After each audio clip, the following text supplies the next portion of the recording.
Life is still not back to normal in Coco Peace, Clarendon, over 4 months after the family of 5 was brutally murdered.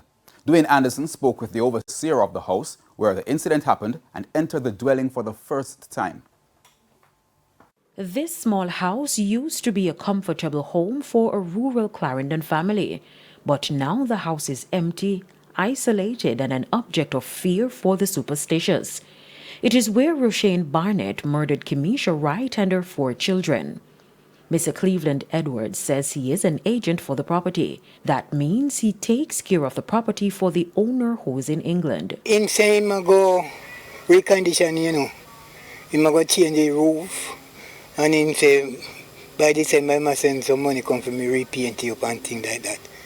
He say if you get the rent it and the same way. He showed us the interior of the house and explained how psychologically stressful it was to clean up after the brutal attack. The house overseer accepts it will be difficult to get someone to rent the property in short order, but believes over time things may change. 2 murder coming tonight, they may scared, set up in there. You don't think so? You believe that anything they do? No, sir. They know me.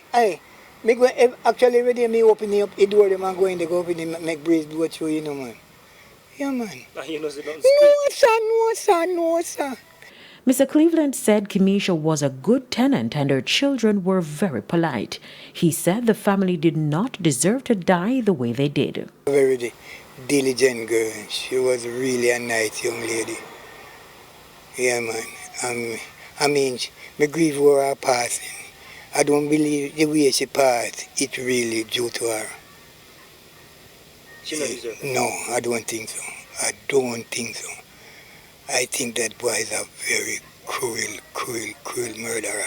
And despite Coco Peace being introduced to most Jamaicans for the first time under such violent circumstances, the resident is adamant the community is a great place to live for people looking for a quiet, peaceful rural district to raise a family. Maybe further up, so, yeah, they'll commit murder and so. But from Coco Peace, come down the block, and house have a nice, quiet area. And he put a dent here. He said members of the clergy and other individuals visited and have spoken with residents about the traumatic incident, but he believes more is needed to help the community heal. We like how you come in and you want pastor and him say, I preach for the community and the people them.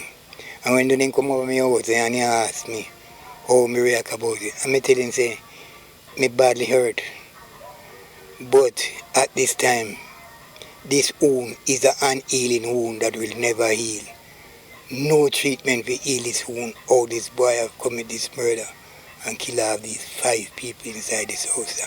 Carrie Ann Simpson, TVJ News.